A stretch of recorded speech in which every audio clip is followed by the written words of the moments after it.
Uranus planet जिसके बारे में हम जानते तो बहुत है, पर वो गलत जानकारी है।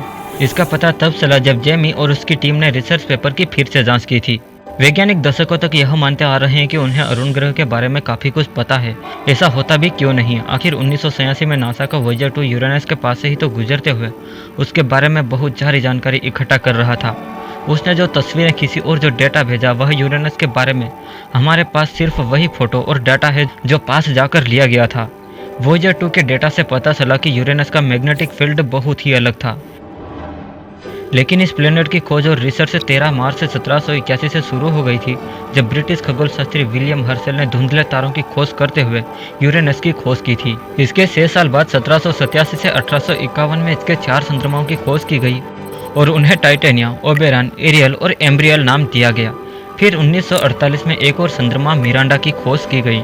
इसके भी लगभग 30 साल बाद 10 मार्च 1977 को ऑस्ट्रेलिया में कुइपर एयरबोर्न वेधशाला और पर्थ वेधशाला के वैज्ञानिक निरीक्षण करते समय बहुत उत्सुक हो रहे थे। इस समय एक तारे SAO 158687 के सामने से यूरेनस गुजरने वाला था। इस घटना से पहले और बाद में किए गए रिसर्च से एक बहुत बड़ी खोज हुई और तब पता चला कि शनि की तरह यूरेनस भी सलों से घिरा हुआ है। फिर दिन आया 24 जनवरी 1986 का, जब नासा के वॉयेजर 2 ने यूरेनस की पहली और अब तक की एकमात्र यात्रा की थी। इस अंतरिक्ष यान ने ग्रह के बादलों से 81,500 किलोमीटर अंदर से यात्रा की थी। इस समय वॉयेजर ने 10 नए चंद्रमा, 2 नए छल्ले और शनि से भी अधिक शक्तिशाली चुंबकीय क्षेत्र की खोज की थी। लेकिन जो गलती हुई थी वो भी यहीं पर ही हुई थी। फिर 22 दिसंबर 2005 में नासा ने यूरेनस के 2 नए छोटे चंद्रमा मेबा और क्यूबिट की खोज की घोषणा की। ये खोजें हबल स्पेस टेलीस्कोप द्वारा ली गई तस्वीरों से की गई थी और 2006 में रिंग के कलर और 18 मार्च 2011 को नासा का न्यू होराइजन अंतरिक्ष यान प्लूटो की ओर जाते हुए यूरेनस की कक्षा को पार कर गया, जो वॉयेजर 2 के बाद यूरेनस की कक्षा से आगे जाने वाला पहला अंतरिक्ष यान था।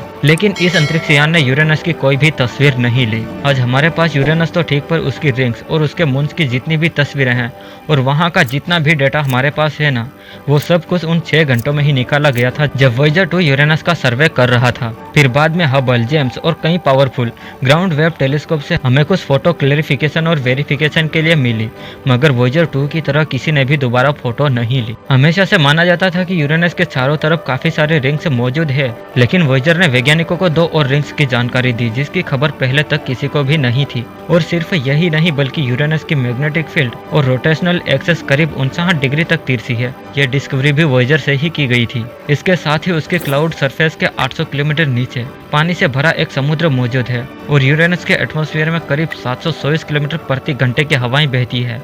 जो मैग्नेटिक फील्ड वॉयेजर द्वारा रिकॉर्ड की गई थी ना, वो उसकी रोटेशन के साथ बिल्कुल भी मैच नहीं खा रही थी।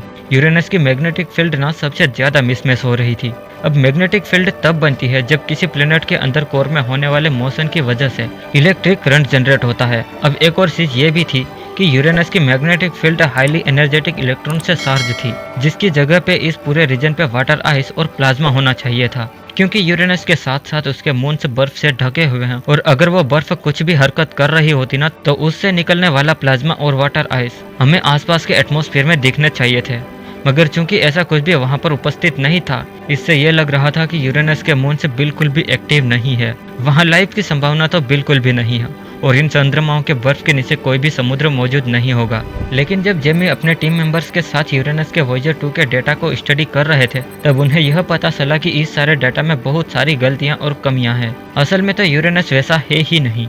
जेमी ने जब इलेक्ट्रॉन की इतनी भारी मात्रा को यूरेनस के एटमॉस्फेयर में देखा, तब उन्होंने इसके सोर्स को देखने के लिए सूर्य के डेटा को देखा और उससे मिल गया उनका जवाब। उन्होंने पाया कि वॉयेजर 2 का फ्लाईबाय उस समय में हुआ था जब सौर हवा सूर्य के पास कुछ ज्यादा ही पहुंच गई थी। उस इम्पैक्ट की वजह से कुछ समय के लिए यूरेनस की मैग्नेटिक फील्ड का ओरिजिनल शेप ही चेंज हो गया था। इससे वॉयेजर ने जो डेटा इकट्ठा किया था उसमें गलतियां आ गई थी। टीम ने रिसर्च में पाया कि फ्लाईबाय होने से ठीक पहले सौर हवाओं का दबाव करीब 20 गुना तक बढ़ गया था।